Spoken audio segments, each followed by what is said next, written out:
திருமஞ்சனம் நடந்தேறவே திருமலை வாசனுக்கே திசையெங்கும் தென்றலில் கலந்ததுவே தெய்வீக மனம் வீசுதே.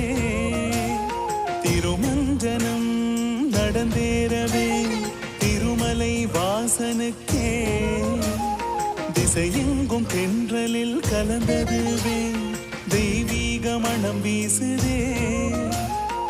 ஏலக்காய் பச்சை கற்பூரமே பசுமஞ்சள் நீரில் கலந்தே ஏழுமலை வாசனின் மேனியது மணந்திட தீர்த்தவாரி தினம் நடக்கின்றதே.